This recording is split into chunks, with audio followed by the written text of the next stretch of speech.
So there's this, um, I want to call it like an ugly hangover and holdover from the 25 years where Google and search dominated the internet.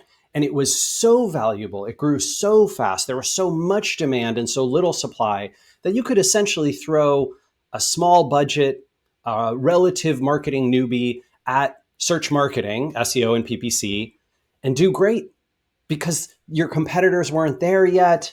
The budgets that were being spent weren't big enough. There were so many people coming online and searching Google all around the world that it made up for a lack of finesse or high quality. And now it's the complete inverse, right? In 2025, what is happening is that search as a channel is completely saturated.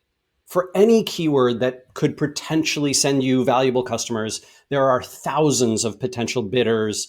There are tens of thousands of people trying to compete for the top 1, 2, 3 spots, which get all the traffic. Google themselves is taking away a ton of that traffic, right, with zero-click searches. And so if you're a smart marketer, you have to look at other channels. You've got to be thinking about, well, what about social media? What about content marketing? What about email marketing? What about press and PR? What about appearing in YouTube videos? How do I show up in people's podcasts, right? What are people consuming in my field and industry, in my niche, that I could do marketing in those places and get an outsized benefit the way I used to 10, 15 years ago in search.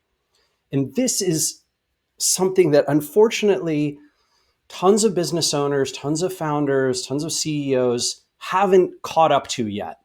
The good news is because they all haven't caught up to it, if you invest in those alternative channels, those sources of influence where your competitors are not putting budget or effort, you will have a huge competitive advantage.